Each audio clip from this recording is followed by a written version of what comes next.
Welcome, everyone, to Late Night with BS3. Tonight's show is a special show. We'll be doing a Mavs Roundtable. I got my man Mo with Mo Sports Talk. We may have one other guy coming on here shortly.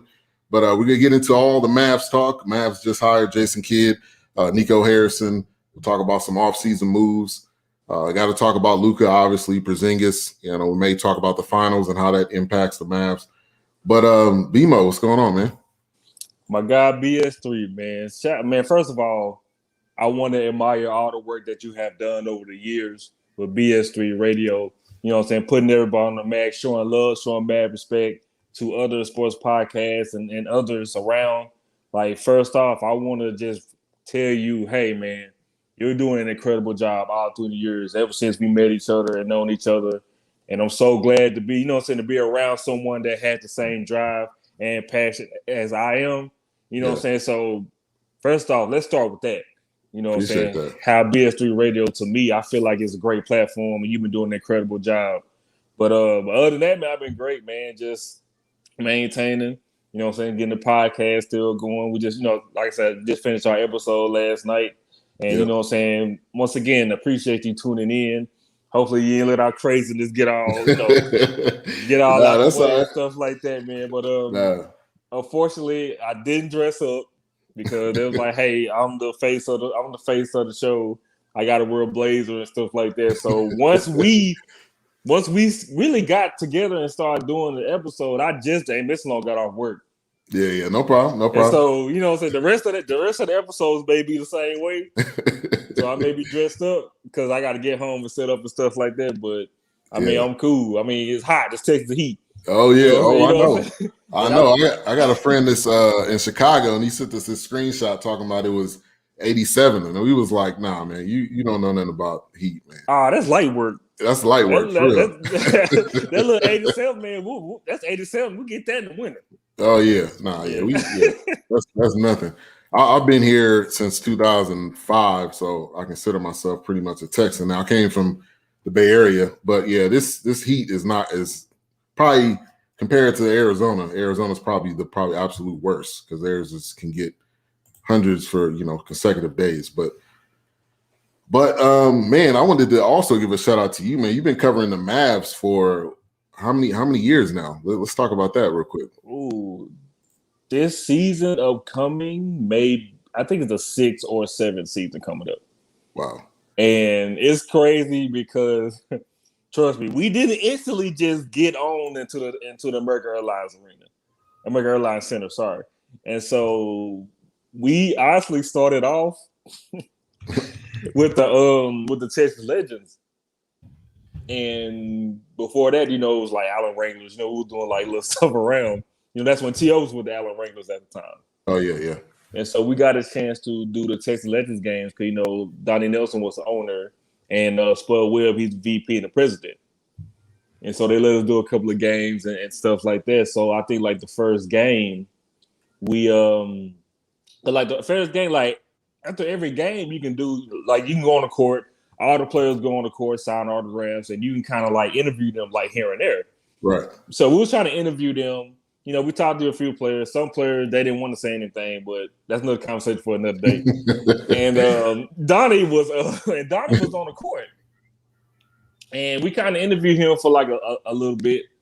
And so I proceeded to ask him, hey, is there any way we can make that transition from here towards, the American Airlines Center? No disrespect thank you for giving us this opportunity, of course. Right. But we're still trying to grow and things like that. So he gave us the business card over Miss Sarah Melton, who was over media communications at the time. And what was so crazy about that, man, I promise you, she was like right behind us. And a big supporter. I was like, yo, she was right behind us when he was handing out the card. And so she was like, okay, I'll keep in contact with you guys. I'll, saying stuff like that, and I'll let you know. Come to find out, they do look at your stuff.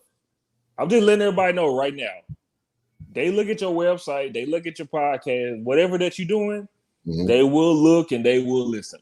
So I'm just letting y'all know right now. And it's kind of fun. I'm kind of like, dang, because we did like a little episode and I guess it was like this reality show. We was talking about like Big Ange, rest in peace to her.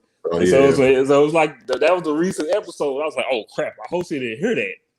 But luckily she didn't, and everything was all good to go. So she responded back to me. She was like, hey, let me give you guys a couple of games, and we'll see how this goes. Yeah. So we did a couple of games, and it was all of us together. We went to there, which I was surprised about. So we did good. We showed up. I didn't know what to do. Like, I ain't gonna lie to you. I didn't know what to do. I didn't know where to go. You know what I'm saying? Then seeing people that you only see on TV, like on ESPN, Tim Cowlishaw, you know what I'm saying? Guys like that. Yeah, you'll never imagine, like, you'll really see them in person. Of course, Mark Followell, Skin, all those guys that do commentary, Derek Harper that does commentary, Chuck Cooperstein, you know. Of course, you're in a blur because you never know what's going on. So, of course, I didn't ask nobody nothing. I ain't gonna lie to you. I didn't ask nobody nothing, fam, because people was telling me, and also Tim McMahon was like, hey, man, Carlisle's kind of, you kind of want to watch out what you ask him. Oh, yeah. Because he'll put you on blast or he'll look at you stupid. I didn't want the mean Jim Carrey face the first time I'm there. I'm glad I'm not the only one that pointed that out, man. That dude looked dead on Jim Carrey when Jim Carrey cut his hair off that time. Yeah. Oh my God, yes. Yes, most definitely. So after that, everything went well. Of course, we posted about it. She saw it. And then later on through our first season, a couple of games, the next season turned to 10 games. The next season turned into like 15 games. And then I had a situation where we was doing some work for the Dallas Weekly. It's like a local newspaper here. Yeah. And they had connections with the Mavs also as well. And they wasn't really using their media credentials. And they was like, hey, do you want to do some work for us? And so Sarah kind of caught on to it. Not in a bad way, but to a point where it's like, hey, we seen you guys are still doing work for us and things like that. So it turned to the point where I was with Dallas Weekly, and so she also gave us a season for us. But the only problem with that was all of us couldn't all be in the same building at the same time. Yeah. And so when she was giving us credentials, it was like one of us have a season, then everybody was getting like a little scattered games. Right. And so it got to the point where it was I and also Hendo, where we was getting like, okay, I'm with the Dallas Weekly, and he used our podcast. So we was both in there at the same time. Yeah. And then I say 2 seasons later, Sarah got in contact with us, and then now it got to the point where she was like, you guys been doing great for these years. I'm going to give you 2 season, media credentials for both of you guys. Wow. You know what I'm saying? Instead of us just splitting it up, saying like that. And I thought that was a huge blessing because I promise you, Ben, I would never even thought or even imagined that, us in general will get an opportunity to cover the Mavs like that. Even having like 2 of us in the building. And even if to a point where if we have interns or if we have, my other co-host who's a huge Orlando Magic fan, like that's the only game he'll go to, fam. I'm not that's the only one he'll go to? Yeah, my boy Dom, he's a huge Orlando Magic fan. He's not going to all the Mavericks games. And so he'll go to a Orlando Magic game. And, of course, me and Hendo, we're in the building every chance that we get, doing our interviews and just letting people know that, hey, all basketball players are not the same. You think these guys on some type of high horse? Man, look, man, they're normal just like me and you. Yeah. They enjoy normal conversation. They enjoy, laughing, having a good time. Because everybody's in like just in a robot mode as far as like answering the same questions all the time, pre and post game. Right. Some of those guys are not like that. They love having normal conversations to get their minds off. Some of them take naps. Some of them won't say nothing to you at all. Some will be in the training room. The players that we do get in contact with, of course, we don't pressure nobody at all. That's not our input. Right. And also to let people know now, in which, Ben, I know you the same way, we're not all about controversy like that. Yeah. We're not here to come with that BS. You know what I'm saying? So it's been a couple of times where we was at the Bulls game and, Jimmy Butler was playing with the Bulls at the time. And you get those guys in the media just pressuring them, asking them, and I'll try to snap over fingers, mess it up for everybody. Yeah. You will not be able to ask nobody anything. But we never go in there and just pressure anybody. We go in the locker rooms, you know, observe, like, hey, got some nice sneakers over there, or they might be talking about movies or video games and stuff like that. So that's all of our mindset already. So once we get that approach, we ask them, hey, you got a couple of minutes or whatever of your time real quick. Some say no, some say, hey, we'll wait till after the game. Some they already ready to roll. And so once they ready to roll, we go in real quick, you know, get our quick little interviews, you know what I'm saying, stay around for the game, do the post game, and that's pretty much it. But man, Ben, I'm telling you, man, it's been a journey. Yeah. Just getting to this part, and just for seeing just a professional basketball team just give us the opportunity and trust us and admire and look at our work. I mean, it's just a huge blessing, man. Very, very huge. And even with the other stuff that we, you know, did, you know, like FC Dallas now, you know, the Dallas Wings, we did every single thing, man, except one team, and that's the Dallas Cowboys. Oh yeah, that's goodness. Hard. That is hard because you got to be. I mean, unless you know somebody, you got to be ESPN, ABC, one of the main stations. Even with the people that we know, Ben, it's been a struggle. And let me tell you this quick story. I applied for them like just to go to the practice. Like I like that. At least let me go to the practices at least, you know. Yeah. And so doing that, I applied for that, and I was at work, and I kept just getting some random phone call. I'm like, man, who is this? You know what I'm saying? Like, I don't answer numbers I don't know. You know what I'm saying? Like I do not do that. And so, but the number just like constantly just going back and forth. And I was like, okay, it may not be no BS because they're not calling blocked.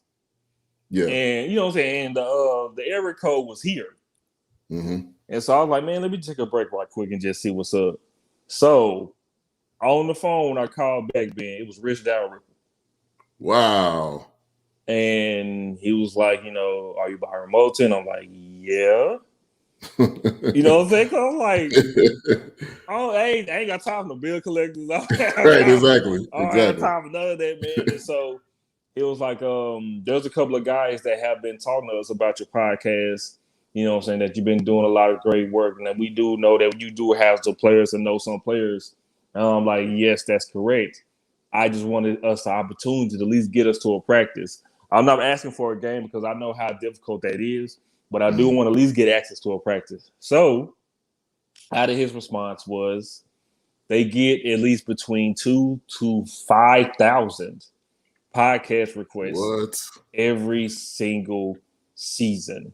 Wow. And of course, if you don't have any call letters behind your show name, there was no way to get access. But he did give me a call. I don't know if he called anybody else, but he did give me a call just to let me know. Now, he did turn me down. It wasn't but at least he called. But at least he called. It was like, hey, you know what I'm saying? Just give, you know, we get so many requests. And, you know, that's just the reason why we can't just accept anybody like that. But he did give me that. We'll keep you in mind down the line, down the years. Right. You know, keep representing us well and stuff like that. I'm like, okay, man, I really do appreciate it. Yeah. But I just figured, like, man, like random phone calls like that, man, that was out of this world. But man, that's the only thing we haven't did, bro. Yeah. We still try to get there. Yeah, and I'll say this. Let me give a couple shout outs real quick. We got Jay Ray. Thank you for tuning in. He's on YouTube. We're live right now on YouTube, Twitter. We just started using Twitch, so we're live on Twitch. We're live on Facebook. Pretty much every platform. Shout out to my man LA Broadus in the building. Oh, it's my boy. Yes, sir. Yeah, man. We go way back too. That's my food expert. That's my food expert. That's how I keep up with him. Yeah. Yes, sir. Also, shout out to Bill Harvey. He's tuning in on YouTube. We got my man A-Trap B. He's the guy from Chicago. He said, "Did somebody say Bulls?" He did mention it real quip, but that was about it. Who else we got? Well, you jumped in, so appreciate that. So, you know, I love to see what you guys do because it's not just strictly about sports. You'll come up to a guy and ask him, hey, what's your favorite movie? And it's almost like they get caught off guard because it's like they're expecting you to ask them X's and O's, what happened during the game, why'd you miss this last shot, you missed a free throw, whatever. But the way you guys do it, I appreciate it. So I always love tuning in because you never know what you're gonna get. You may get something sports, you may get something movie related, which I was talking about yesterday. So yeah. Oh yeah, most definitely, man. I do appreciate that because we just treat them like normal people, man. And it's good just to have those athletes and those guys, and some of them that we kind of know personally, which, so I never like put my business out there just knowing athletes like that because I kind of treat them as one of us. Yeah. And it's to the point where, they feel comfortable answering that. I never had a situation where the players, did not answer one of my questions like that at all. Because, like you said, man, it's always about X's and O's. There's always some kind of controversy, some kind of negativity that they just push the envelope towards these players. And so you just got to understand, like, man, they like other stuff too. They love basketball. I mean, hey, they get paid for doing this, of course. Right, exactly. But just by just asking these players that, and they had a look on their face, or they'd be glad to ask stuff like that. Like I say, it's just a huge blessing. I mean, not only just to give us content, but the fact that, like, hey, man, you got to sometimes take the athletes for how they are and who they are, and just regular people. Yeah, and just allow them to be them, and not not put them up on this pedestal to where they're unreachable. Yeah, they're obviously they're famous, but treat them like human beings. So we got a couple questions already. Now let me bring in Tyler. Hopefully his audio is good. Tyler, you there? Hello? All right, you may not. All right, you might have to reconnect possibly, or if you got a laptop, maybe try. We'll try him back in a minute. So obviously, man, Mavs making big moves. I was not expecting Carlisle to be gone because it just seemed like that was the status quo. Keep Carlisle. Carlisle's going to be a staple here. Carlisle and Luka. I was like, everybody else is, expendable. But we get the news that the story that came out. Well, let's actually back up and talk about that first. And the story came out with The Athletic, and it basically kind of exploded how it was a de facto GM, and Donnie wasn't really the GM, or he was the GM. So I want to kind of start there. That story really caught me off guard because the Mavs have done, I'll say this, Mark Cuban and the Mavs have done a good job to clean up that issue that they had a few years ago, which then they had to bring in, a new HR and kind of clean up some stuff. So let's kind of start there. When that story came out, what was your kind of initial thoughts and feelings when you seen that was released? Just seeing that story out that was released, of course, you're gonna get so much coming out when it comes to things of that nature, and also towards the fact of who's really the GM, who's really not the GM. And even with the situation of, Carlisle changing up the lineup, putting Boban in, which to me, I didn't have a problem with that because it's like, hey, you got to do something. You got to make some kind of adjustments because nobody could win at the crib. Yeah. You know what I'm saying? But when you get stories like that come out, and knowing the people that we both know, and knowing an organization, like, you don't know who to believe or what to believe. But it seems like things getting pushed over, and also certain people saying certain things. But just to see how everything panned out with the outcome of these articles, with the outcomes of these stories, to me, I figure like, okay, nobody's going to be going anywhere. Nobody's going to be going anywhere because I feel like the coaching and the way the players are playing, that's really going to be the outcome of everybody else. I didn't care about the story too much like that because to me, how I feel I'm like, I believe things till I see it. Yeah. But at the same time, like you said, and I do agree with you, everything's been getting cleaned up, but all the scandals that's been going on, hiring new HR, hiring new GM. It seems like now, even if you're a reporter or even if you work with the organization towards the fact of you controlling lineups, what I'm saying? Really? And talking, And that to me was like, really, you got that much power to control a head coach? What's up? Hold on a second. What's up, Tyler? You sound like you there. Mic check. Okay. All right. We got you. We got you in the building. All right. We're talking about the Athletic article, so I'll bring it to you next. Go ahead and Beal.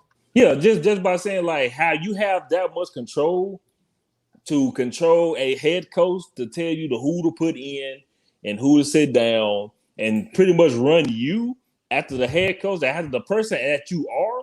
And to me, being no tolerance to all these young players, all these kind of guys, and what you run and what you control as far as like recruiting players, who you want to come here, who you want to play, who you want to sit.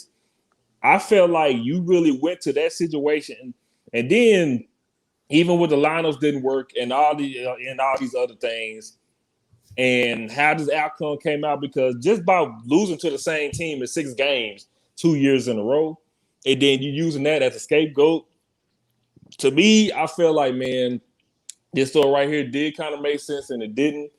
I just didn't expect nobody to be getting fired. That's neither. the only thing I didn't expect at all. So whether it was true or not, it may have been true because you see the outcome of this, but maybe it can be a gift and a curse, because that's the only way I was thinking, like with this article coming out and the outcome of it. Most definitely, I think it's a gift and a curse. Maybe it is a gift or maybe it's a curse, but I say maybe a gift because we've been getting a lot of people complaining about the coaching and complaining about the recruiting, complaining about, the general managers and also the owner and that nature, that it's been time for a change. So maybe that is a gift to certain fans. But to me, I feel like the curse is that an article is what caused or what may have caused all this just to turn around, just by wording alone. Mm-hmm.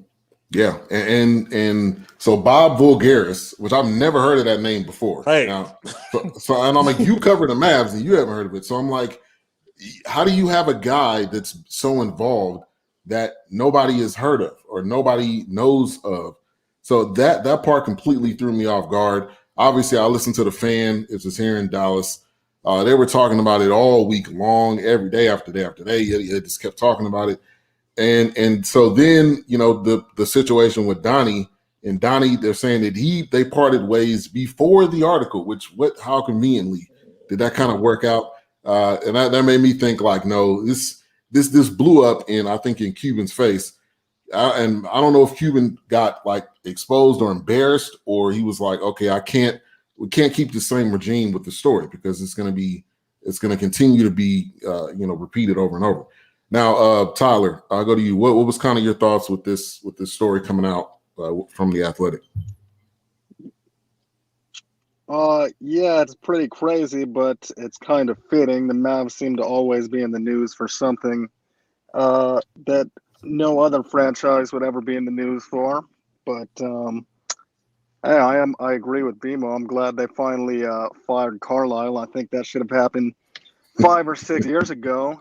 And again, I think you and me both were calling for Jason Kidd for a couple years, and all the Mavs fans kind of said, "Oh, he's not a proven coach." Yet every team he's ever gone on, the players all love him. So I don't understand the Carlisle love. I don't understand the Cuban love. Mavs fans seems to be infatuated with not winning. I mean, if you're not winning in the playoffs, you're not winning, to me at least. So all change is good, in my opinion. Right behind us. Yeah. Everybody tuning in the BS3 Radio Facebook group, make sure you click on. There's a link that you have to click on in order so I can see who you are when you comment. We got Mike Patton. Thank you for tuning in.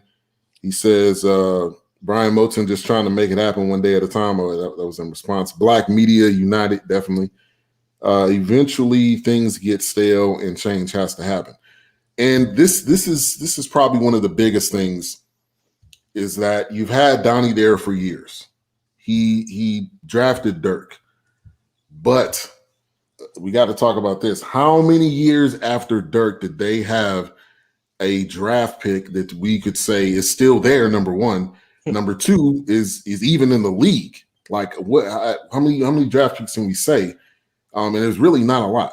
So you fast forward all the way to now, you get Luka, and I think that kind of revitalized him in being able to stick around. But I do think not winning a playoff series in a long amount of time, I think, has affected.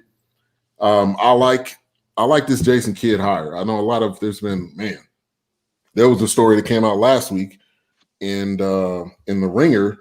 It was actually an article with Giannis, but they talked about Jay Kidd and how his coaching style is different. He tried mind tricks and all this kind of stuff. And I think he will be good for this organization because he's a proven winner, but also he can definitely work with Luka. And I think the players respect him. Some of these players probably watched Jason Kidd. And I think seeing him and getting this job, I was excited about to see. But I think with Carlisle, I think it's just ran its course, and I think he may be tired of potentially maybe coaching his team. Maybe he's tired of Luka. He really didn't go further into it, which I wasn't expecting him to. But BMO, so we know what happened with Donnie, and then when the other news came out with Carlisle, were you shocked at all about it? The news with Carlisle, yes, I was totally shocked about it because I felt like they will give him another crack at it, even towards the fact of, Porzingis was often injured, here and out through the playoffs and also through the regular season as well, because I felt like the impact Luka has put on this basketball team. Now, commend you, yes, Donnie, he will be missed because he did recruit Dirk. He did recruit, at least going to that overseas approach. Mm-hmm. And I felt like he kept trying to do that. Yes. And it didn't work out. Unfortunately, it didn't work out. But I felt like he kept trying to extend that to the point where it's going to have to work sooner or later. But also at the same time, they got to that transition of, they get these first-round players and they draft them, then they send them straight to the G League. And you never hear from them again. Yeah. And so it got to a point where when it comes to the NBA draft, when it comes to the offseason, I'm like, hey, I believe anything until I see it because, we never get the top-tier free agents to come here. Mm-hmm. And at the time, I kept telling people the same thing. It's just like the Kobe Bryant situation, rest in peace to him. Nobody's going to play second fiddle here, just the same with the LA Lakers. Because if you looked at it, the Lakers never really got a big-name free agent while Kobe was there.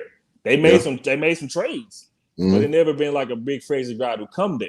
Right. Same thing with the Mavs. Nobody want to play in Dirk's shadow. But with Donnie Nelson, and yes, I do probably believe, of course, that story kind of has something to do with it, of course. But whatever that he was doing or kept wanting to try to do, because he hit on Luka. And now you feel like with him hitting on Luka in a 3-year span that Luka has been here, it has worked. He is an MVP candidate, but also at the same time, you getting Luka, which a lot of people are also surprised about how great he's playing. I'm like, dude been a champion since 16 years old, really? older in Slovenia. So if you really pay attention to him, and then you already know for a fact how great he is. And shout out to my boy Hendo for letting everybody know that. And I'm glad that he lets everybody know that every single season. But with Luka coming here, now you have to get to the point where, okay, look, you have a great Rookie of the Year, now MVP type caliber player. All you have to do now is recruit. Right. And if you're going to recruit, yes, that's fine that you're going overseas to get these players. That's incredible. Now, getting Dragic, which that was in my mind, that didn't happen. You got KP, which those guys are like this. That's fine. But also at the same time, stuff like that doesn't work. Mm-hmm. And now you have a player. And I don't know if you guys had noticed this, but I think it was game 5 or game 4 when they was here at the crib. And you know how Carlisle be calling them random timeouts? Oh, yeah. Luka was on the bench like, hey, man, why are we calling a timeout like this? We're on a run. And so once you start seeing stuff like that from your star player getting pissed off, that's a problem. Yeah. With Carlisle already having problems with young players, young guys, for example, called the Dennis Smith Jr. situation, which that kind of worked both ways on his own. But when you have a star player like that, you have to listen to him. Yes, Carlisle did bring a championship here in 2011. But the end result of that is we have not won a playoff series in 10 seasons. Yeah. And that's not good. Kind of feel like the Doc Rivers situation where you do have that ring and that kind of solidifies you, keeping you a coaching career all through the line. But at the same time, it's like your job is secure, but at the same, you got to coach these guys, dude. Yeah. At some point, you got to go young. At some point, you got to do something with this team and try to rebuild, you know what I'm saying, and letting that build up to that process. You know what I'm saying? Same thing with the Trae Young situation in Atlanta. They gave him 2 seasons, you know what I'm saying, to deal with what they had to deal with. That last offseason where, they got John Collins, they got, Bogdanovich, you know what I'm saying, getting Capella, you know what I'm saying, Nate McMillan taking over as interim head coach. They got to the Eastern Conference Finals. Yeah. Because you had a front office that believed in your young player And hey, this is a microwave league. This is a win now league. Let's Mhm. go ahead and surround him with some shooters. Let's surround him with some two-way players. Let's surround him with some guys that he can feel like he's comfortable with, and just let the chips fall as they may and get things going. Dallas didn't do that. Yeah. They made Yeah. a trade. And now, Well, go ahead, Tyler. I just wanted to add to your Carlisle point. Also, remember Game 3 taking Luka out with a 30-point lead, which for whatever reason, Luka usually always plays the entire first quarter. So Carlisle thought he would get cute and do the Rick Carlisle, dictator thing. Mm-hmm. And that's the series changer that I don't know how people could defend him after that. But then moving on to Game 7, giving Trey Burke Game 7 minutes over James. I know Brunson struggled the whole series. He wasn't ready for the moment, clearly. But how can you get these young guys ready for the moment if you don't even play them? I think he's the single reason we lost the series. I honestly do. I don't blame Porzingis is soft. I'm not going to sugarcoat that. He has to be better, but he was coached just like he was another guy out there. I don't understand that. He's 7'3", give him the ball, but Carlisle doesn't like to play cute the post-up way. He likes to do his cute stuff. He was not a good fit. Thank you for 2011, but I think you hit it on the nail with the Carlisle thing. Tyler, my bad, man. Just Tyler, had to let add me. that. Yeah, Tyler, let me piggyback on you with that. That's some great points, by the way. When it comes to the Trey Burke, I feel like he just threw the white flag because Trey Burke has not played a single minute of this series, and that's the thing I was talking about, like developing these young players. At this point, them being a playoff team, they're gonna have to get some minutes in this situation. Yeah, they're gonna have to use some of the bench. Exactly, and with Trey Burke being a veteran player, that's exactly the stuff I'm talking about. You trusting these veteran young guys and think they're gonna throw you out the fire. No, the hell they're not. They're not gonna throw you out the fire, especially you don't play them, you know what I'm saying, in playoffs and deep and in the games of that nature. But real quick on Kristaps, which he's saying, quote unquote, he was frustrated about his role and things like that. Okay, well, first off, it's kind of hard to decide if we want to post you up or do we want to have you camp out for the 3-point or put you in high post, because we don't know how fragile you are. Now, if you guys have noticed, like early on during the season, we was running pick and roll with him. He was catching oops. He was going to the basket. He was rebounding very aggressively. And then all of a sudden, snap of the fingers, he's out for 10, 12 games. He comes back, does the same thing. He's out for another week. He comes back again. Now you start camping him out at the logo and at the 3-point line, becoming a drive and kick guy, you know what I'm saying, for Luka. Which if you're 7'3", 7'4", common sense would already tell you, hey man, you need to be in the paint. Regardless. Let's get some rebounds and things like that. But due to his health, it's kind of iffy with somebody like that because you don't know when you want to keep on putting that wear and tear on him like that, and if something's wrong with him. Now, in the playoffs concern, if you're out there, I don't care about whatever injury that you have or you're recovering from. You're in the playoffs. It also stemming from the fact of what happened Game 1 last season, where he took up for Luka, and then he got thrown out the game, and then all of a sudden now you have a knee injury and you're out. There should have been a time to redeem yourself, knowing what kind of injuries that you have or not. I don't give a damn if you 80%, 75%. Yeah, like go down there and try to do something, like post up. You had so many matchup issues and problems for the Clippers. There was no way they're going to keep on just consistently try to just guard you in the paint or in the post like that, even if you're showing efforts. So I feel like Carlisle pretty much, to me, gave up on him because he was like, you know what I'm saying, he's too weak for all that. Let's just keep him out there, just keep him as a decoy. Now, I don't think I remember him doing, KP, what this whole playoff series was hitting that clutch basket when the Mavs had won a game here. Yeah. And that was it. That was it. In the corner. But that was literally it. Yeah. You got him hiding in the corner. He didn't want to rebound. He didn't want to cut to the basket. He didn't really want to do anything. And so, to me, I feel like that was a two-way street. And with Carlisle deciding that he was not going to come back, to me, I thought he got fired. But, you know what I'm saying, that's another conversation for another day. But for him deciding that he's going to part ways, I was happy about that. Not gonna lie to you, because I feel like just like I agree with both of you guys. He worn out his welcome.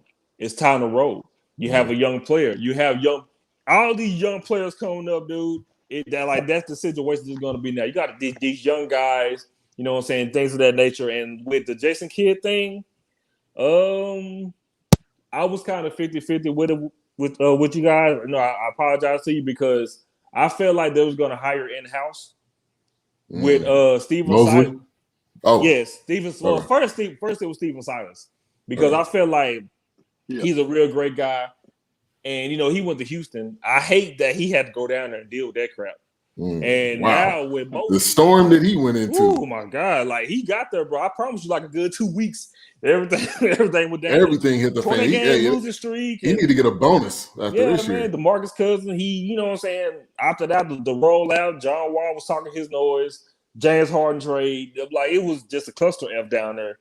And you get Mosley, which seeing Mosley pregame with Luka and the other players, seeing how they embrace him and how he is as an assistant coach and a trainer, to me, honestly, I feel like he was next in line.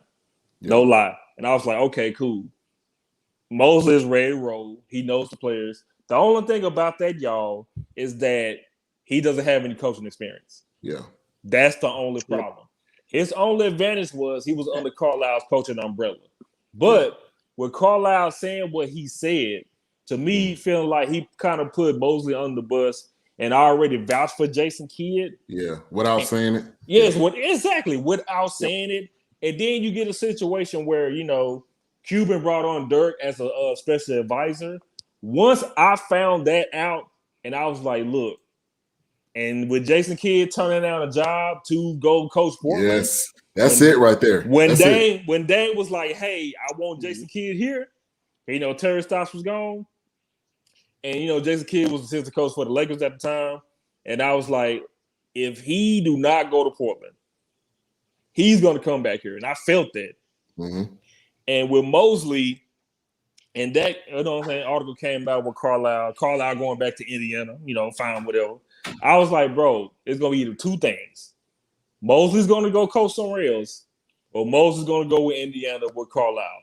But I took one of those equations out because when Carlisle talked shit to him, talk shit like, okay, he's not going. He's not going with him. He's not going over there. So with the Jason Kidd hire, I don't mind the hire because I feel like you was drafted here. You was traded away. You got back here from a trade. You got back, yep. You won a title here. Yep. Also, to all the people that keep on saying he was a horrible head coach and things like that, look, man, you don't expect nobody to jump your first 2 or 3 years in and be a successful head coach. That's like a 1 out of a 50 phenomenon to even happen. You know what I'm saying? And and he had zero experience. Exactly. If people remember, he went from playing one day to coaching the next. What you expect? Exactly. What do you expect this guy to do? And so now he took Brooklyn to the playoffs. He took Milwaukee to the playoffs. By the way, Milwaukee was a 17-win team once he got there. Turned him into a playoff team right after that. He was around with Giannis, developing Giannis. Yep. Now, granted, he did have some issues with younger players, trying to, run how he wants to run and things like that. That's fine. But, all coaches are the same, okay? You know what I'm saying? Everybody's going to have their different philosophy and things of that nature. But you got to also take in consideration that, hey, man, did he learn from that? Which I'm basically pretty sure that he did, man. And so him going to Lakers for 2 seasons as an assistant head coach, him also having experience, no diss to Mosley, because I am glad that he did get a job in Orlando. You know what I'm saying? That's fine. Congratulations to him. But also at the same time, Tyler and Ben, the fans is one thing that got on my nerves with this situation because you're bringing up stuff about him that happened off the court. Yeah, come on. And I'm like, look. Dude, years ago, too. When I'm talking about last years week. ago. And that stuff, that stuff happened like before I was born, I think. Right. I'm 25. So exactly. I think that stuff happened way before I was born. Yeah, so like some of these fans don't remember that. Me as a person, I don't care about that because no coach is perfect, no player is perfect. Mm-hmm. This didn't even happen when he was a head coach. You know what I'm saying? And so you got to start realizing, like, man, people can change. He didn't apologize for this. He didn't have an apology tour. You know what I'm saying? And if this was a problem for anybody, there would have been no way in hell the Lakers would have hired him. Or even towards the fact of, like, Brooklyn or Milwaukee wouldn't have hired this dude if they had a problem with him, what he did with, you know what I'm saying, domestic violence and stuff like that. So you got to, live to learn. I'm pretty sure he learned his lesson. Anything that you do off the court, I don't care about that. Long as you do what you do as a coach and as a player. So with me, with the Jason Kidd hire, and with them not hiring in-house, and they actually didn't go and you know what I'm saying, didn't hire in-house, and then bring somebody in. Now, granted, it is somebody from the 2011 title team, which to me, I really do promise they just step away from that. They're agenda. So tied to that. And they're so tied to that. That's fine. I totally get it. But it's 2021. It's not 2011. 10 years later. These are not the same teams. This ain't the same era of basketball back then. Yep. And so with them saying that, okay, we're going to bring in Jason Terry, we're going to bring in JJ Barea, we're going to bring in, hey, man, Tyson Chandler and stuff like that. Okay, first of all, Jason Terry was assistant coach at Arizona. So I don't think that may not even happen. JJ Barea, he already said no. Peja, he's kind of like part owner of the Sacramento Kings. That's not going to happen. Yeah.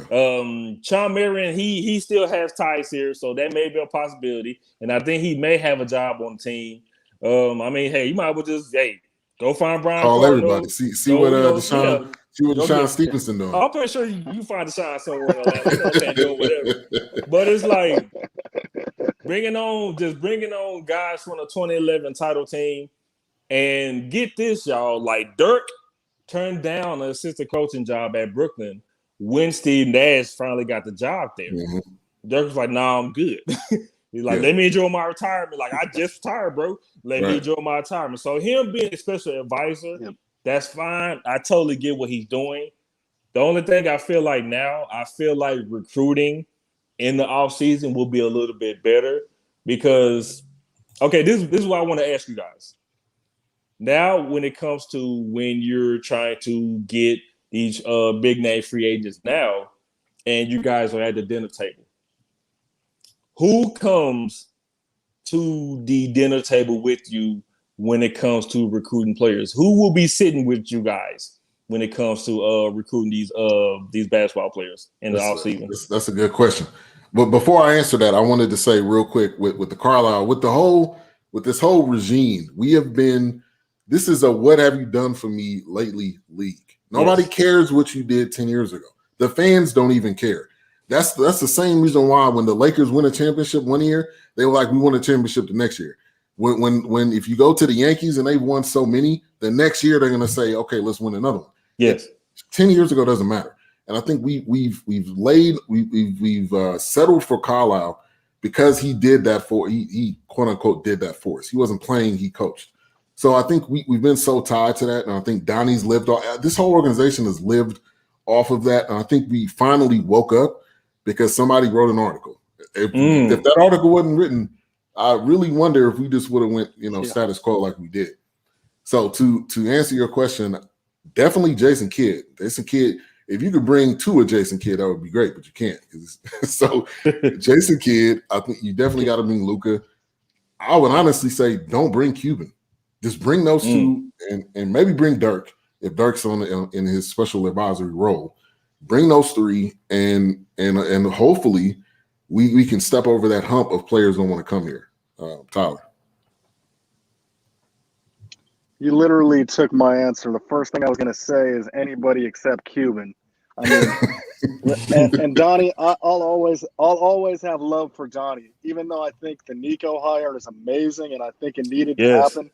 Keep in mind, I mean, the fact that Donnie had his hands on Dirk and Luka, and then he had Giannis. I mean, he was going to take Giannis, but Cuban went a la Jerry Jones and took that away from him. Now, I'm not going to say it was a mistake because we did get Luka, and if we got Giannis, there's no way in hell we were ever going to get Luka.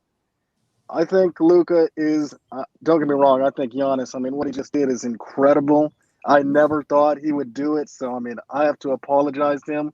I think that entire run, injuries or not, I think the whole injury argument is so stupid, trying to take this away from him. He led that team point blank. He beat Brooklyn in Brooklyn. He came back from a 2-0 deficit to beat Phoenix. And even that Hawks series, when he got – I mean, the fact he came back from that injury, Wow. I mean, that looked Yeah. career-ending almost. The fact he came back from that, and it seems like people aren't even talking about that anymore. Really? I just had to give Giannis some love. But I would definitely not bring Cuban because he just seems anything he touches player-wise just does not work out. I think if you're Nico, I think you bring Jason Kidd, Luka, and Dirt, maybe Finley too. Yeah. And let's talk about that. Before we do that, let's answer this question here. So is Luka happy now? I think that is yet to be seen. I think that's the answer. That's to be determined because I haven't heard anything about Bob Voulgaris completely not coming back. As far as I know, I think it would be a wrap that he wouldn't. But Luka liked Donnie. That was the story that was going on the entire week here. Luka liked Donnie. So what is he thinking now? I think he's probably a little bit upset that Donnie's not here. But I think I think there will be someone that has that same fire as he does, which will be Jason Kidd. So I think he will eventually be happy, but I think it's kind of yet to be seen. I think we lost BMO. We'll get him back. But Tyler, what you say? Yeah, I gotta say something about this whole Luka leaving thing. I understand where people are coming from because he's really a competitive guy. Clearly, I mean, and I love that. I love when players show emotion. I love the technical fouls that he gets. I mean, I know a lot of people. They say, oh, it hurts the team. It's too young. I just have always preferred my superstar to make noise on the court. I don't care what kind of noise it is. I don't care if you hit somebody on the other team and get suspended. I've just always admired that. But Luka's going to be very happy because I don't know when it's going to happen, but he's going to sign a contract worth somewhere near $220 million. And if he stays in Texas for the 5 years, he's going to have income-free, state income, $220 million free. So I think he's staying for at least that whole contract because even if we don't win in the next 5 years, he's going to be 27, 28, just entering his prime, which is insane to think about. That he's not even going to – I mean, it's like he's already in it, but he's clearly going to get better. People thought he wouldn't get better after last year. Well, they were clearly wrong. And if he stays healthy, I think he's going to keep getting better. He still can't hit free throws, and he's still, when he shoots threes, I only expect them to go in during the big moments of games. It seems like his threes in big moments when you need them most go in. But like in the third quarter, second quarter, when you have like a 15-point lead or just tie game, you're trying to stay in the game, he doesn't hit them for some reason. He's only like a 30% three-point shooter. I think he can get that up to 40. I do. Yeah, he's too good not to. I agree. All right, what do you say, BMO? Answering the question to my boy LA Brothers, is Luka happy now? Like I said, that's kind of hard to determine. The only thing that I do want to say about this situation, Tyler and Ben, that you have one more year left on his rookie contract. Mm-hmm. And yes, I do believe that he will, re-sign. But also at the same time, just like I said earlier, you have to make moves to keep him happy. Show him that you want this to be a title contending team. With the changes that you made right now, also with hiring Nico Harrison, I do believe, yes, that is a great hire, Tyler. I do agree with you. Simply because the fact that you was an executive at Nike for 19 years and you have these player contacts and information, may know them personally. Yep. So most definitely, yes, he is at the dinner table because you have so many connections and things of that nature. Because I feel like that's good because you didn't really have that when you had, Cuban coming through, Dirk, Finley, Carlisle. It's like, again, that 2011 title pitch. Like that's something like I said, that's old news. Yep. Now you have something new. You have Kidd, you have Nico, Dirk coming back as an advisor because I did not even think for a second that he was going to do anything like post-retirement like that. Like, I had no idea. I thought he was just going to enjoy retirement for like the next 5 years and then maybe do something.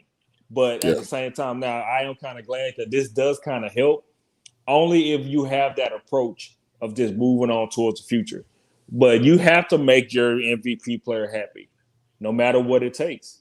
No matter what it takes. Yes. And yes, Tyler, he still has room for improvement. That three-point percentage should be going up. But it's kind of hard for him to do that because he's still getting those moments where you got to be selfish, but you can't be selfish at the three-point line. Even if it's toward the fact of you want to do step backs and stuff like that. With those step backs, it hurts when they don't go in, of course. Oh, yeah. And I'm just like you, Tyler. I expect everything to go in every time he shoots it. Every single time. So right now, he may not be happy. Well, right now he's in the Olympics, so he's not really thinking about it as much. But right now, I think he's happy that Carlisle may be gone because it would have got to a point where if he was still here, they would have been butting heads.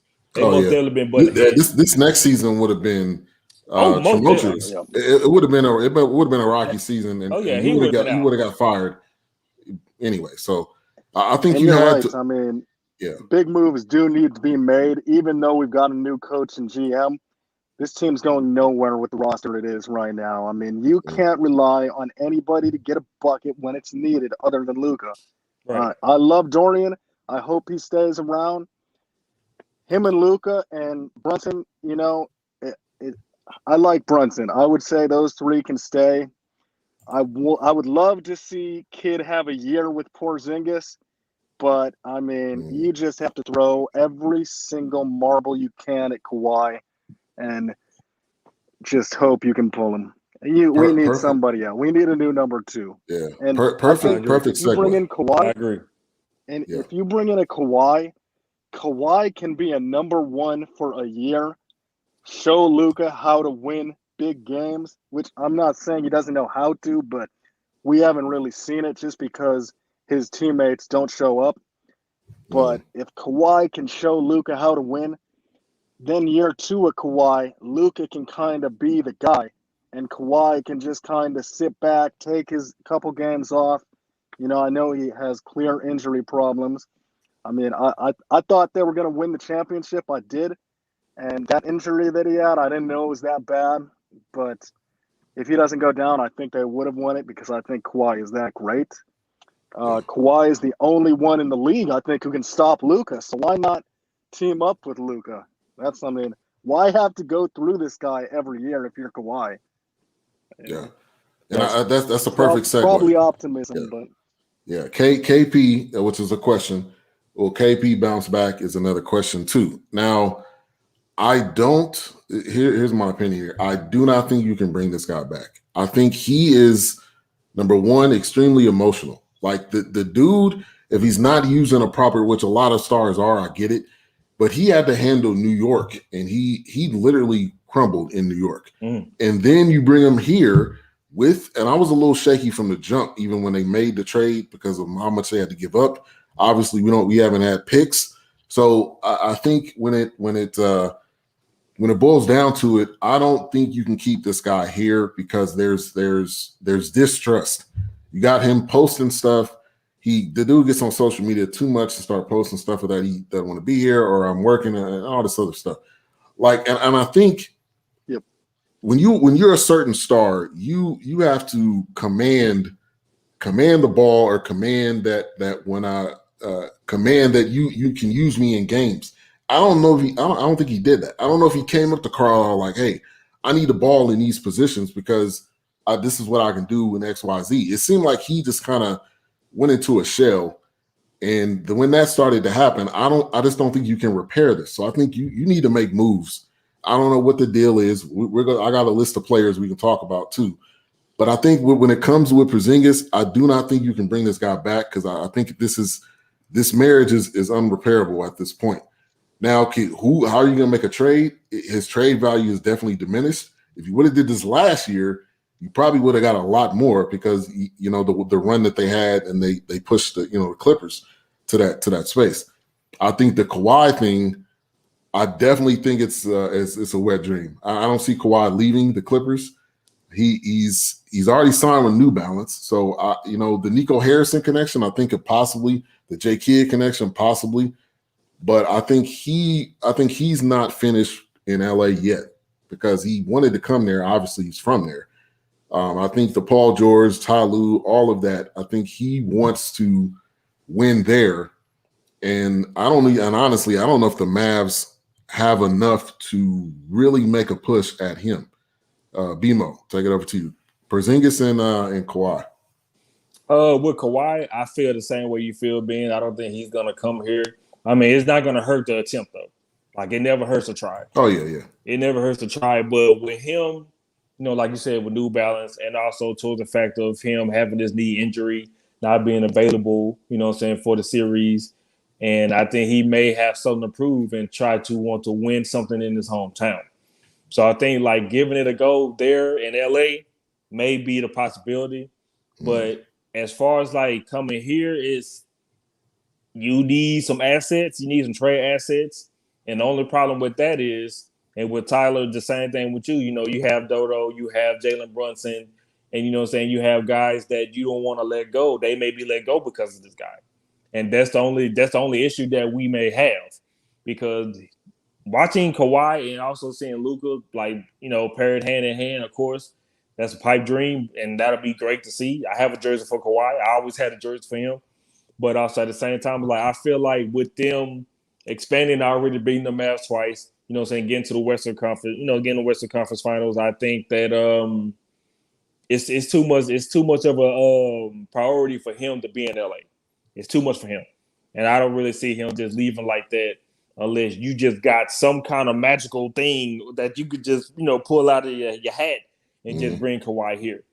Yeah. But I don't really see that happening. But as far as like what Porzingis goes, man, when they made that trade for him and they signed that the max deal to him and that summertime, I was kind of like skeptical with that, because you're giving a max deal to a guy, which to me, I feel like they did kind of make Luka happy. That you did sign his best friend, you did get him the money and things like that. But at the same time, it's like you still have a player that's off injured.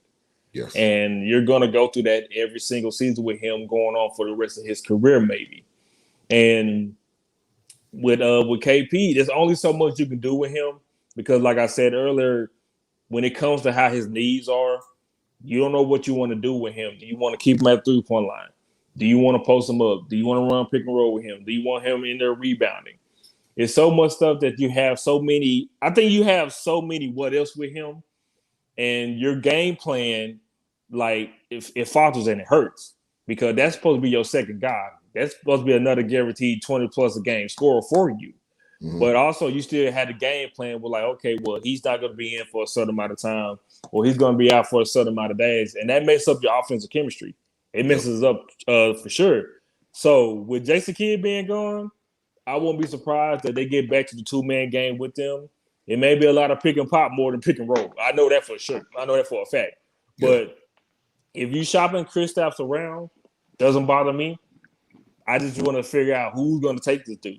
Yeah. Because that's a lot of money, first off. And you're dealing with a guy now, like I said, that's off injured. So who is going to be the team that's going to just put up with that and take that up? We ain't got no draft picks.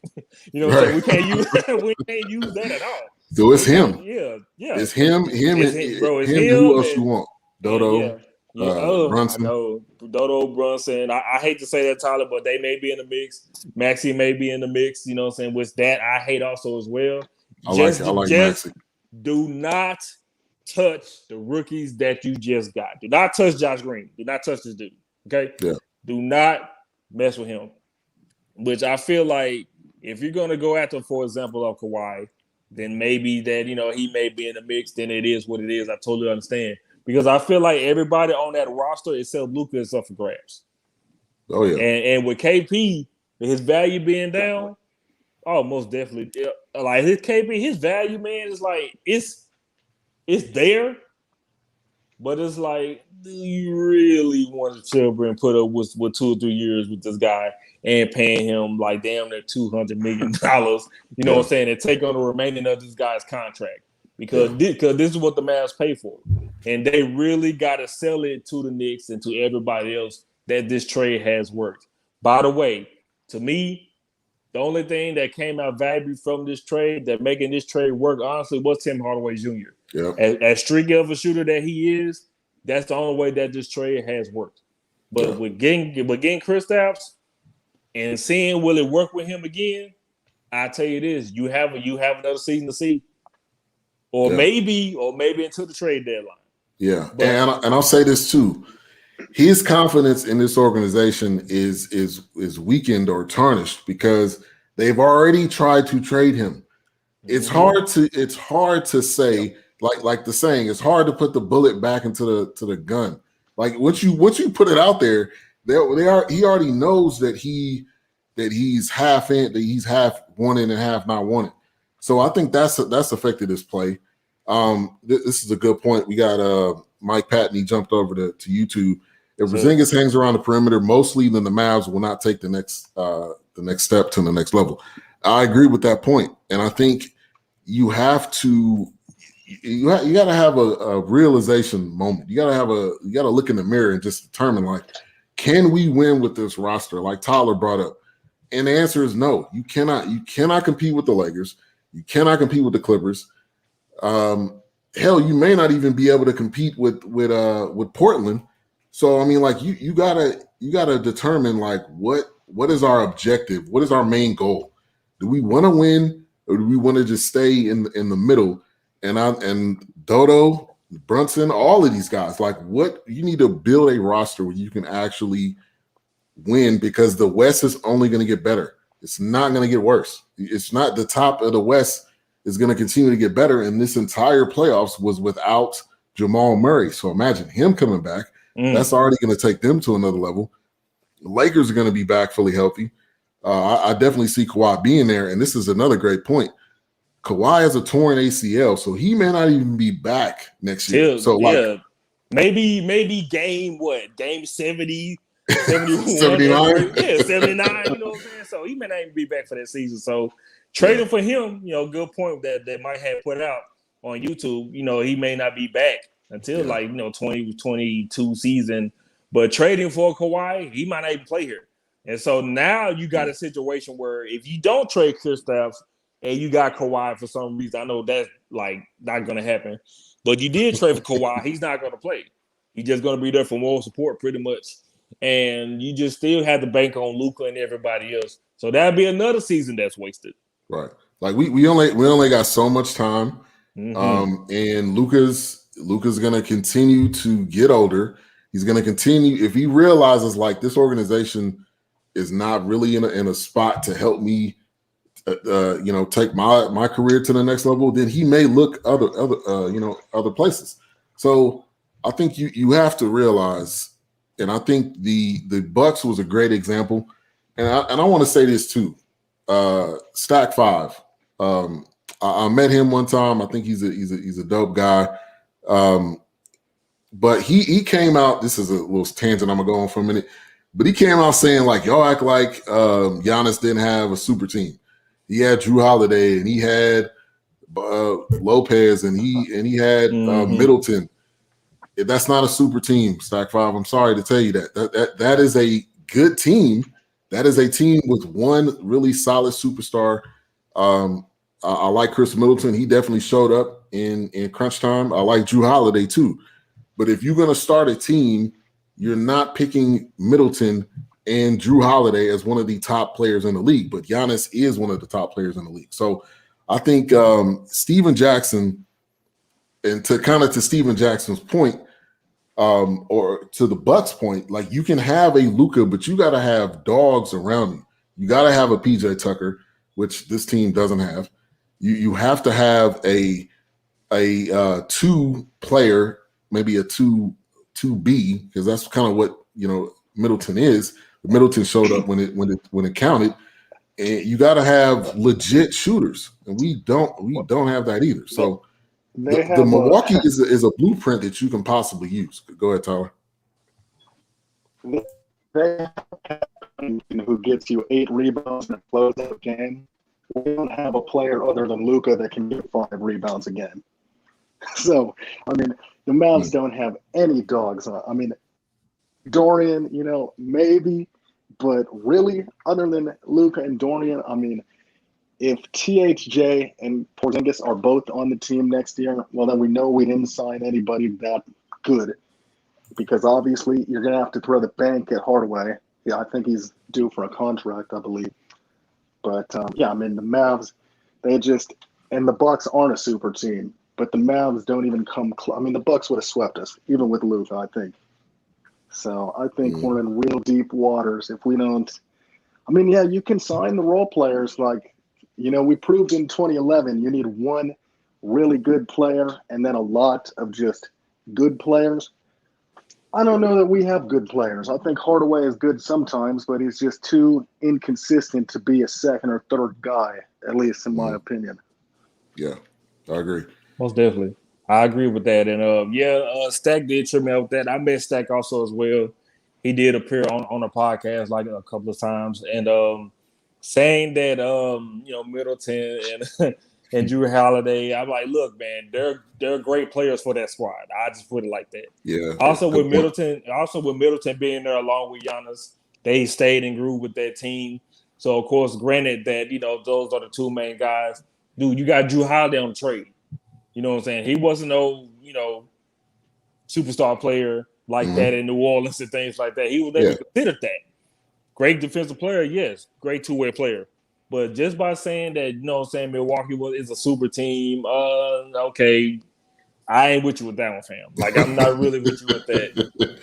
It's just that this season, it worked for them. Mm-hmm. Now, if you want to say that, they're a super team with super players, say it for Milwaukee. Do not say it for, for the league and for the NBA. Even with all this super team talk of people forming super teams and stuff like that. Man, let me tell y'all something. This has been going on since the 60s, okay? Yeah, really. And you know what I'm saying? Even with the squad of, like I use this team for example, when the Lakers had Jerry West, Elgin Baylor, freaking Will Chamberlain, like you had guys like that. They didn't win a title. So, like, this has been going on for years and years and years. It's just the money. The money is different. Just the money. The money is different. Salary cap is different. Players have more say-so, more control. And they have more, more than anything. So you can do that now. Back then, there was no way in hell you doing that. You know what I'm saying? So now you can say and do whatever, go where you want to go, get traded to whoever you want to trade to. Even when Miami did it, as far as like with LeBron's sake of teaming up with Chris Paul and teaming up with Chris Bosh. Do you know those 3 dudes took a pay cut? Mm-hmm. They took a pay cut to go to Miami, and they pieced around everybody else to be with that team. Yeah, D-Wade. All of them did. All of them did. So that right there, to me, I commend Pat Riley more than anything, because you have a guy that was in the front office at the time, and you get Wade, which I feel like he did so much with that. You know what I'm saying? Bringing LeBron and also bringing Bosh here. Like, you had a front office that listened to your players.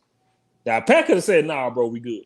But he didn't do that. But no, when you get LeBron, you get a Chris Bosh, which to me, I feel like Chris Bosh was a top 10 player at that time in Toronto. And, like, you pieced that very well. And it worked out for them. They got 2 championships out of that. But for Stack be saying, like, Milwaukee was a super team, man, look, man, I'm going to ask y'all both this. Do y'all even expect Milwaukee to be back in the finals next season? Because I do not. No. Brooklyn will be back. Mm-hmm. If Philly can get their stuff together, they'll be back. I think there was so I don't want to diminish what they did, because they did something great.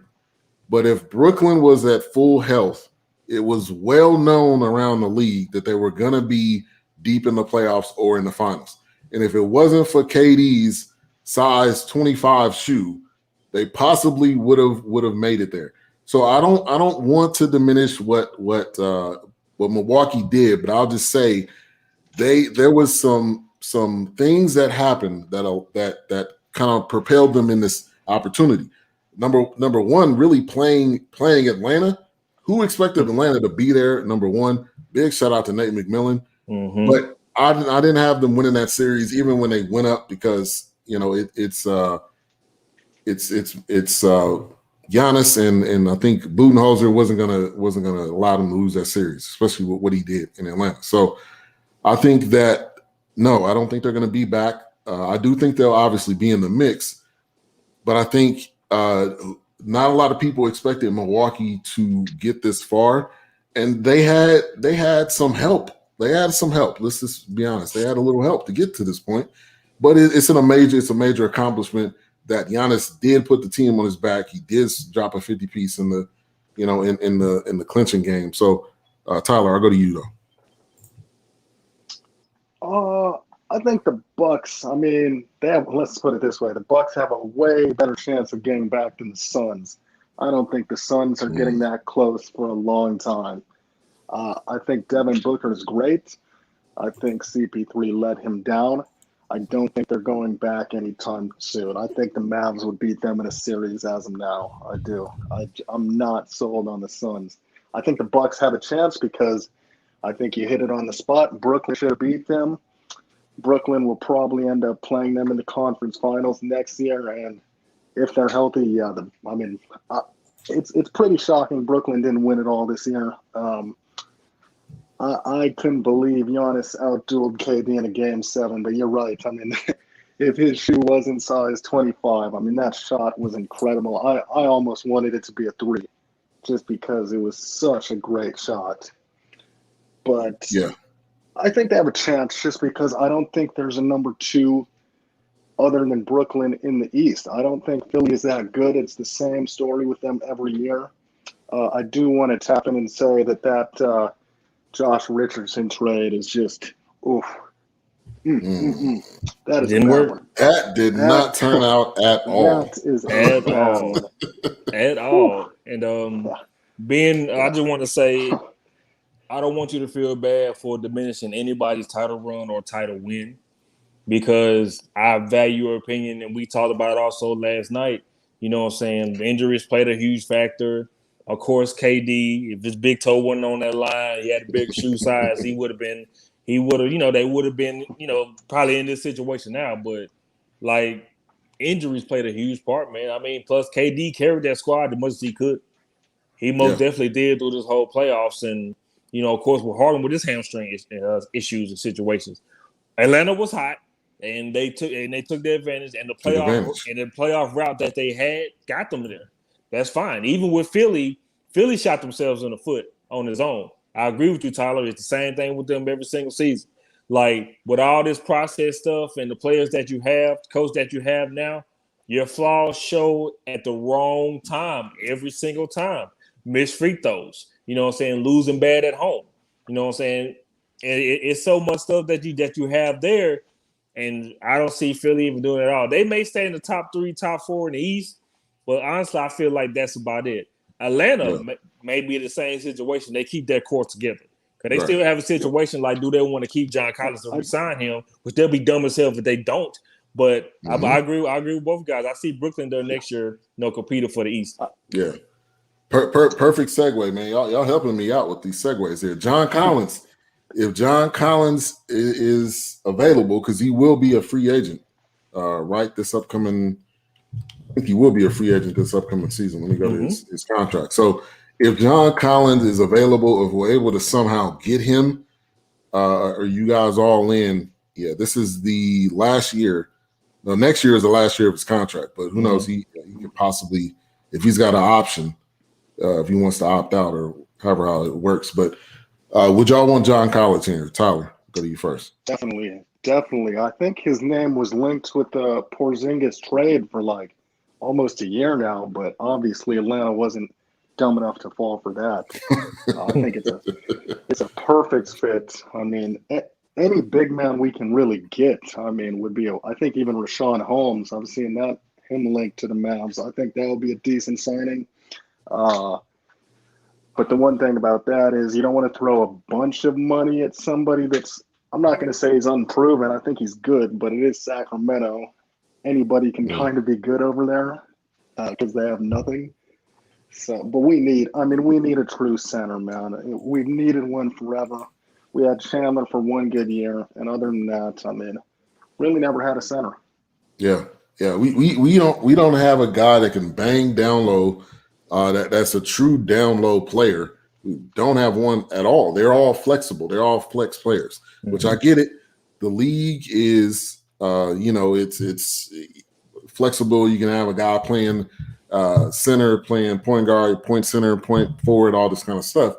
But at some point, you got to have a guy that you can put in that can stay down low, that can block shots, that can get rebounds. Like that's basketball 101. You got to have one guy, at least one guy that can do that. But BMO. Oh, most definitely. You know, I got a jersey for him. Most definitely. Getting him here and how you gonna get him here? Now that's another. That's the hard part. Another thing. That's the hard part. But of course, he's gonna want big money. Like I said, you got Kristaps signed to his max deal. He's gonna want that, or maybe a little bit more than that. So, like I said, man, throwing away that money. Great example, Tyler. You say Sacramento, which they have money everywhere. Because you only got Hill and Fox, and that's if they even want to stay over there. They maybe want to roll up out of there. But most definitely, yes, John Collins, most definitely. Because just by seeing how Trey and John, work the two-man game, I most definitely see that with Luka and John Collins here. And yes, we haven't had a true big man in some years. Like you said, it's pieces here. And those pieces here, they're just in there for fouls or maybe little rebounds here and there. I mean, or you have big men here that still want to shoot the three or shoot from the perimeter, a la Max Cleveland, which he does play defense. And I do feel bad for him because he can guard all five positions. He just stuck guarding the main wing guys in the playoffs or during the regular season, which I hate that for him. But he's the only big man that want to take on that challenge. But we don't have a legit, true big man. A lot that can just stay in the paint, offensive and defensive rebound. Like just like for example, DeAndre Ayton. I know he did fizzle out in the finals, but the type of big man DeAndre Ayton is, very young, athletic, shoots great around, around the basket, and willing to stay at the basket, also block shots and rebound. To me, for an example, that's the type of big man that the Mavs need, a young, true big man. Yeah, I agree. I do want to say one thing before my phone does.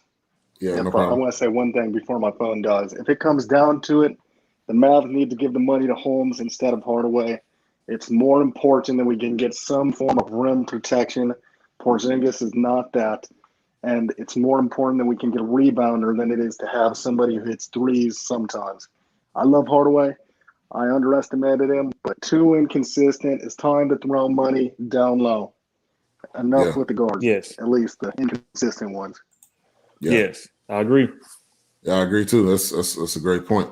I think we have to realize that what we're able to if we're wanting to make a deep run, we got to be able to compete with other teams. That's really it. It's not about building a team that works great. His phone just died. But it's not just about building a team that works great for you as an organization. It's building a team to compete with other teams. And I think that's the part that we overlook. Porzingis is getting ready to get 33 next year and then 36 the year after that. That is, for a guy that was used as basically a role player, that's way too much. So either, number one, you got to change how he's being used, which that will possibly happen, or you got to ship this guy off, and it's going to be hard. So, and BMO, I know if you got to go, let me know. I know, or if you can. Oh yeah, got time for one more segment. Okay, cool. Mm-hmm. So when Porzingis and Ben Simmons, this has kind of been floated around. Is this something that you would want to see? Why or why not? Well, to me, I would love to see it injury-wise because you will get a Ben Simmons who will stay on the floor. Mm-hmm. The only thing about Ben Simmons is you got to make him shoot the basketball. And that's something that he does not want to do. Yeah. Which to me, I don't care if he does or not because you have a great offense that you have with the Dallas Mavericks. Yeah. But also at the same time, it's like if he's willing to start shooting the basketball and stop attacking the paint, because you're either going to have to learn how to shoot or stop going to the paint because you're a horrible free throw shooter. And that's not helping you. Right. But that's something that Joe Aslan needs to stop doing. Now, if he's willing to shoot the basketball, if he's willing to improve on his free throws, Because we already know he can play defense and he can rebound and he can most definitely pass the basketball. That's just something that he will do. Yeah. So with him being in the backcourt, I have no problem with. But offensively, on a team that has transitioned from defense to offense, with not enough offensive players to do that. Yeah. You know what I'm saying? But I feel like if he moves on and he does get traded here, and I would like to see that simply because if he's willing to improve offensively. If he's not willing to improve offensively, hey, man, keep racking those assists up. I don't mind that. Yeah. I really don't mind that at all. Play defense, rack your assists up, help out the other players, get them in more shooting and more comfortable with shooting. But if you want to improve your offense, hey, if Dirk is going to be a special advisor, let's see if he can bring Holger around, be a shooting coach here, help out some of these players. You know what I'm saying? Help out Ben in general. If you want to improve that offense, that'll be the only reason why I would like to see that trade happen. Yeah, and he's two-time NBA All-Defensive First Team. Mm-hmm. So we talk about defense all the time. He could definitely be used for that. We don't need him to score. We don't need you to shoot. I mean, you need to dunk. You can't be passing up dunks. I mean, right. But just I'm kind of on the fence now. If they're willing to take that Porzingis contract, it's probably going to be even swap because I know Ben is getting. Ben getting the bread too. Yeah. So it's probably going to be pretty even, and kind of spot on.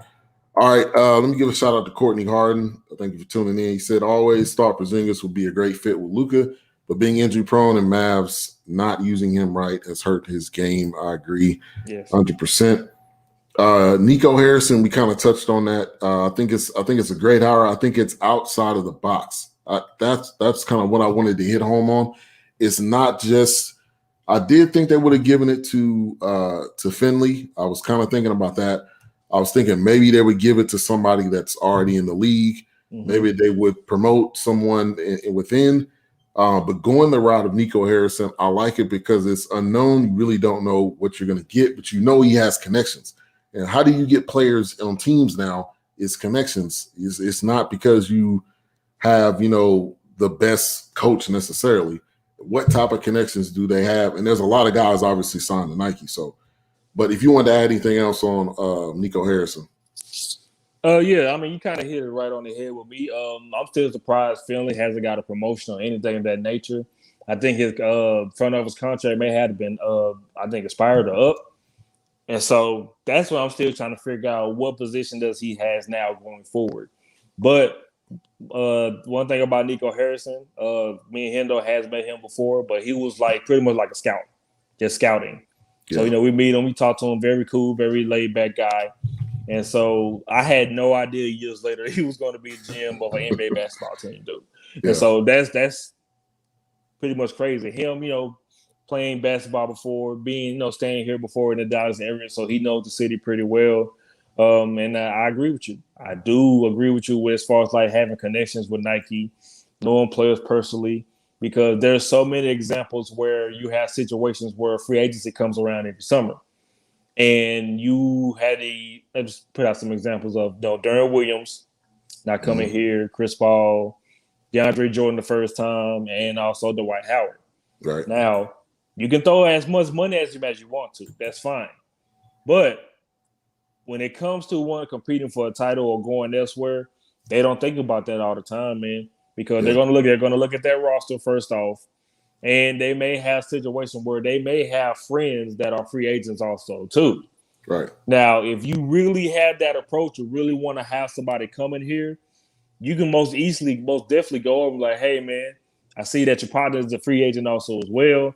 You know what I'm saying? Let's try to get in contact with the agent. Let's see if we can make a trade for him coming here. If we can show you we can trade him here first, that right there is a great pitch for any kind of free agent, just to show them that, hey, I do want to win. If you can get my friends to come play here, which is a great player, fit good on his basketball team, man, let's make that happen. And I think Nico Harrison may have those connections to do that. Also being with Nike, they're going to have everybody's with Nike already as it is in the NBA. Right. And so make those phone calls, man, because, NBA offseason is pretty much underway. NBA draft is afoot. And so I won't be surprised they make a deal or make something happen in the NBA draft. We ain't got no draft picks. Oh, shit, I don't even think we can swap. like swap picks. But Yeah, I won't be surprised they don't make anything happen. But as far as like Kid being there, recruiting, Dirk, I really think everything is up to Nico Harrison when it comes to getting these players on this basketball team this summer. Yeah. And looking at the drafts, we literally don't have anything. I thought we might have had a second round, but I don't even see a second round pick. No, sir. So it won't even be anybody there. Now, a free agent, Spencer Dunwoody. Would you? I think honestly don't know a lot about him. I know he averaged 20 last season in the games he played, or the year before he had an injury. But this may be one of those guys where, he may have scored 20 on one team, but does that translate across different teams? So I wanted to get your thoughts on him before you go. I have a jersey for him also as well. My only concern is that, he's coming from a ACL injury. And when he was with Brooklyn, man, most definitely, he was very, very good top scorer, along with, Karis LeVert, coming off the bench. And him accepting that role, I mean, it's unfortunate that he did get hurt. Another injury for Brooklyn. Another injury, yeah. Another injury player, yeah. I do have a jersey for him. And if he said he wants big money, like he wants to roll out of Brooklyn. Oh, yeah. And so if the Mavericks go after him, hey, man, I think that you should make it happen. I just want to know if they're going to be aggressive enough to go after these players that's needed for this basketball team. Also, towards the fact of, and I'll end it with this, listen to your superstar player. Yeah. Listen to your superstar player, because he's going to start talking. He's going to start raising his voice and start being a voice for this basketball team, because it's his team. I don't give a damn who they get over here. Right. It's his basketball team. Yeah. If he knows stuff, and of course, it's tampering now. You can't do anything. But if he knows stuff and he can speak to Cubes, to Nico Harrison, like, hey man, let's try to go after this guy. I think we may have a connection to get with him. The only thing I want to see being with the Mavericks this offseason, this summer, go after non-European players. Yes. If you can show that now that you don't have a Donnie Nelson, which that's his main agenda already from the jump. Mm-hmm. And like I said, that's fine, but it's like that's it. You don't really do anything. That's your end all be all. You don't look anywhere else. Most definitely, yes. And so if you can show me you can go after international players, no disrespect for them, because I feel like they're taking over the league already as it is. Yeah. And I love it. But please go after players that you feel like that's good over here for this team. Like a Spencer Dinwiddie. I'm saying? You still have other free agents as well that, I also have jerseys for. I mean, anything you can do with a sign and trade, that's fine. I mean, of course, go after John Collins, which you mentioned that before. DeMar DeRozan, which a lot of fans are being stupid about this. I have a jersey for him. You need mid-range. You need somebody that come in here and score and and attack the basket. Go after him. You know what I'm saying? Mike Conley. Go after him. He's available. You know what I'm saying? There's a lot of guys. There's a lot of guys out there. And along with Ben Simmons, a lot of people may not like me for saying this, but go after Lonzo Ball. Just because he is the distributing point guard, his three-pointer has vastly improved. And so you gotta go after players like this, man. I mean, the only player I am standing another big man being before I go. Yeah. Jared Allen. Yep. I had him on my list too. Yeah. Jared Allen, please go after him. To me, I feel like that is a very young, true big man. Defense and rebounding is pretty much his MO. Yeah. I love Jared Allen. I love the throw, everything that he has. Go after guys like that, man. Like I said, man, guys like that, that's already most definitely being your agenda. Like, hey, this is who we need to go after, man. Also with also Norman Powell, go after him. You know what I'm saying? Break bread, man. You never know what happens. Talk to these players, because I really don't feel like they give these players no phone calls. No, I really don't feel like they don't. They allow whoever the scout is to give them a phone call, but they don't. I don't think they take it to the next level. They just kind of throw it out there. PJ Tucker too. PJ Tucker's getting old, but PJ Tucker is still a dog on the defense. He doesn't really care about scoring. He may hit that corner three during the regular season. Every now and then, Every now and then. But during the playoffs, he probably hit a handful of them, not that many. But all he's going to do is lock down or try to lock down the star player. It doesn't matter who.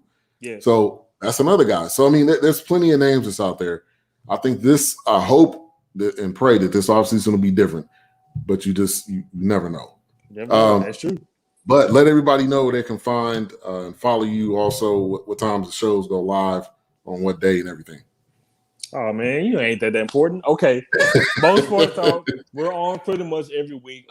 Catch us, matter of fact, go to our website, mostsportstalkradio.com. We're on all social media platforms. YouTube is Most Sports Talk. Twitter, Instagram. Instagram is Most Sports Talk Radio.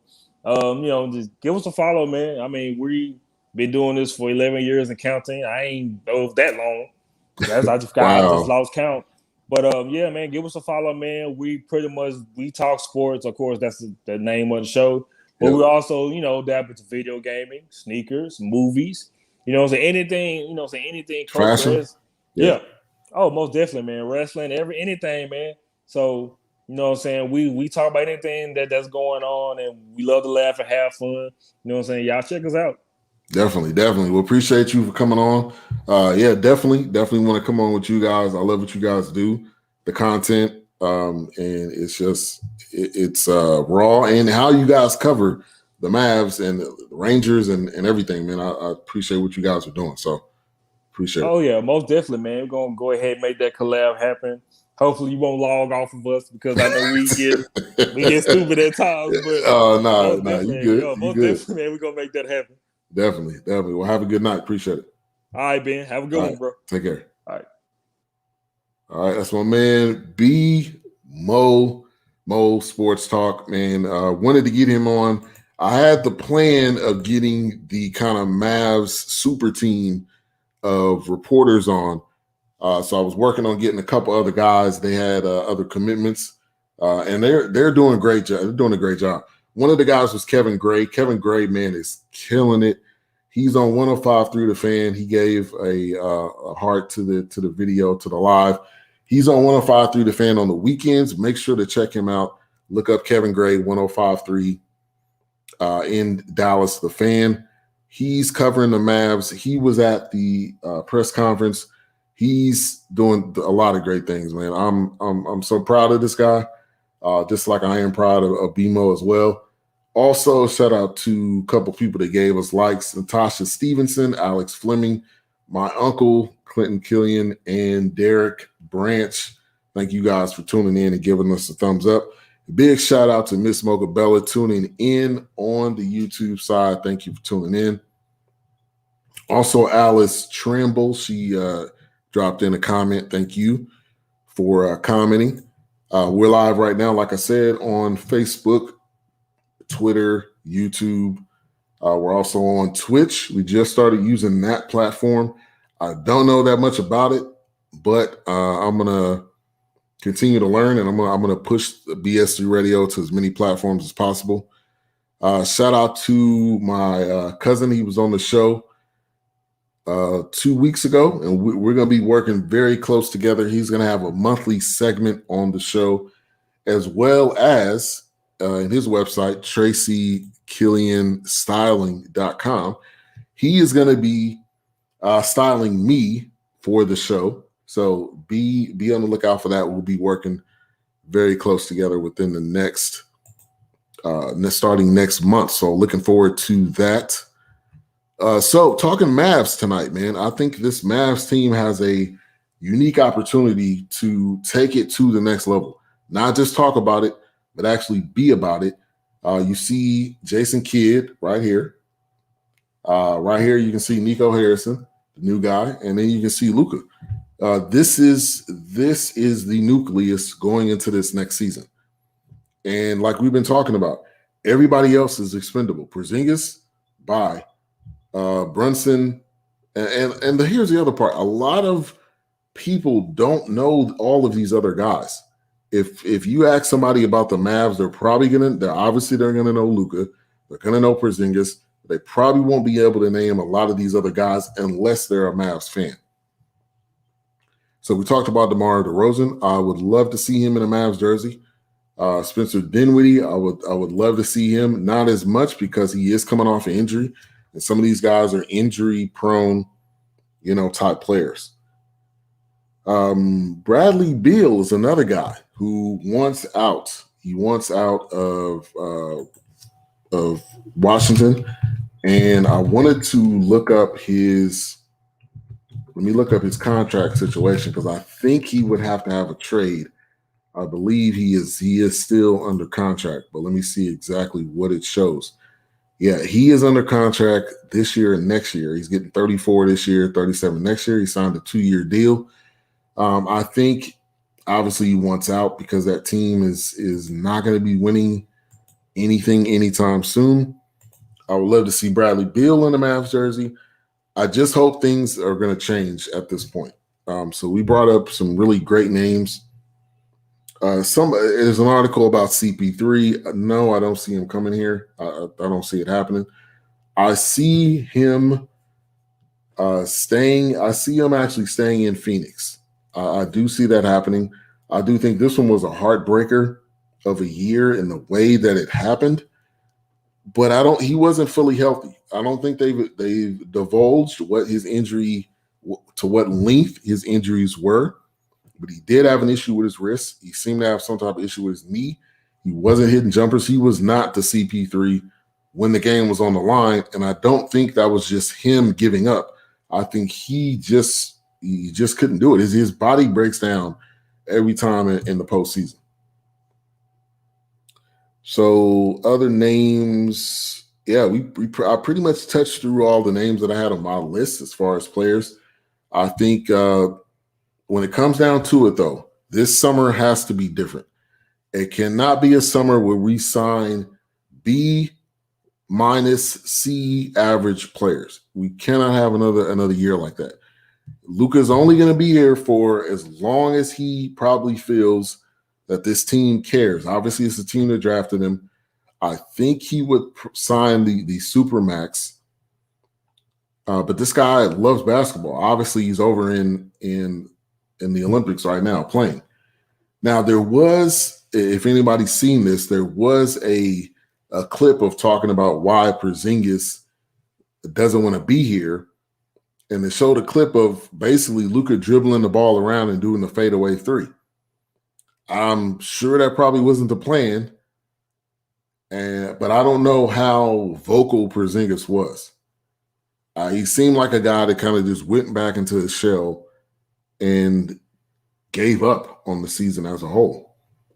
So I think when it comes to this season coming up, I think you have to ship Porzingis. Maybe do a Ben Simmons swap, because obviously I don't think it's going to work out in Philly for him. I think it's kind of a similar situation where it's coming to the end of the road because the player and the team need a change of scenery. So we'll see what happens. I'm looking forward to Jason Kidd. I think he has grown in his coaching. Nico Harrison is really a new GM mind. So we're going to probably have outside of the box thinking, which I think is extremely important. Let's go to some NBA free agents for this upcoming season. And I'll kind of go down the list here and see. Chris Paul, I would definitely have to say a no. Kawhi, I'm going to say a no. I would be absolutely shocked if Kawhi came here. I think business is unfinished in LA. Also, the guy has a torn ACL, and he probably, if he plays next year, it may not be as many games. Also, let's go down the list. Mike Conley, I really don't want Mike Conley. He gets injured every single year. Some people's bodies just cannot withstand a complete season. It's true. Kyle Lowry is 35 years old. I'm not all in on Kyle Lowry. DeMar DeRozan, yes. Otto Porter, So I know he's a guy that can score. He was on the Wizards. He's on the Magic currently right now. I think he would be a good role player. But again, I don't want B minus C plus players any longer. We have to step this up. Oladipo, I would say a no. He gets injured way too often. Dragic, I would actually say yes, because Dragic is another guy that's from Slovenia. He's a flat out scorer. Now he is 35. I don't know how much he's going to be asking for. He made the All-Star team 1 year, so that's an interesting pickup. But I think he's above the B average. So I would definitely go with Dragic. Tim Hardaway Jr., no. I don't think you can bring him back. I think at the amount of money he's being paid, it does not equal the production, period. Schroeder wants to get cashed out. I would definitely say a no there. Evan Fournier, no. Danny Green, he's 34 at this point. He's strictly a shooter, no. Iguodala's 37, no. Kelly Oubre, I'm kind of intrigued by Oubre. I think he has the skill. I think he was in a weird situation in Golden State. I don't know if he either or knew how to use him. I know right now he's still in Golden State, but he is a free agent. So I'm kind of intrigued by that name. We'll see what happens there. James Johnson, he was on the team. He was on the team, and he ended up getting traded. I don't know what deal that was in. That was in the deal for JJ Redick, who played, I don't know. He played 1.5 games. That didn't work out at all. Cody Zeller, no. Will Barton, I like Will Barton. He is definitely a flat out scorer. He's got some length to him. Let me see. He's 6'6". He's on the Nuggets. I think the Nuggets are probably going to pay him. He is a key guy for them. He averaged 12 points this season. I like Will Barton. I would love to see him in a Mavs jersey. JJ Redick, definitely not. The dude's 37. Justin Winslow, Kelly Olynyk, we're kind of getting down to the bottom of the list there. Dinwiddie, yes. I don't think you bring Josh Richardson back. Paul Millsap, maybe. He's at 36. PJ Tucker's 36, but he still has that fight in him. So this offseason is definitely going to be interesting. I'll say that. I'm looking forward to it. Thank you, everyone, for tuning in tonight to the Mavs Roundtable show. We may do this again. I really like this feel. So if we have some moves that maybe go down, if we have some big Mavs news, we may get kind of the team back together again. I would love to get a couple other people on that cover the Mavs intently, and we'll see if we can do this again. But thank you, everyone. Mocha Bella, my cousin Tracy Killian, Courtney Harden, Alice Tramble, my man Mike Patton, man. Which he not only did he jump on the Facebook side, but then he went over to YouTube. So I mean, he's giving us double support. Nathan Ramachandra, the NR Hour. Make sure to check out his podcast. Also, make sure to follow Touring the AFC South, which is on YouTube. That's Mike Patton. H-Rap B, check out his show, End of the Bench. Brian Moten, who was on the show, make sure to check him out. Mo Sports Talk. Go to the website. LA Broadus, he's also a big Browns fan. We'll see what the Browns do this year. And who else do we have? Bill Harvey, my man Jay Ray, No Phony Podcast Network, also has a podcast himself. Congratulations to the Milwaukee Bucks winning their championship this year. Haven't won it since, 1975 or 74.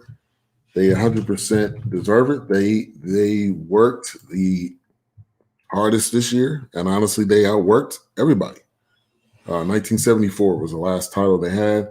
Another heartbreaker for Chris Paul and the Suns. Offseason will be interesting. And the draft's coming up this Thursday. And the Mavs do not have a draft pick. That pisses me off because you don't get anything. You haven't gotten anything for trading away these draft picks. Did you get a championship? No. Did you get past the first round? No. So what was the point of doing that? And they don't have a draft pick. So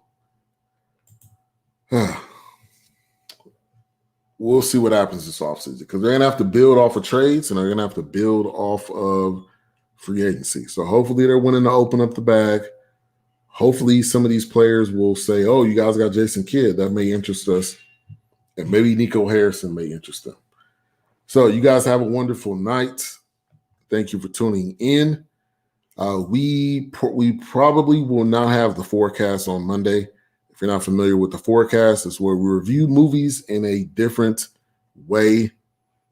And we do it with comedy. We do it with seriousness, and it's reviewing movies like you've never heard before. That is the simple truth. You will enjoy it. Probably won't have it this week. One of our members is moving, but make sure to go to BS3radio.com. Check all the content there.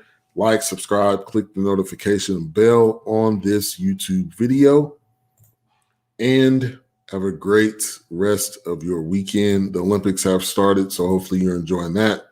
God bless. God is love. Peace.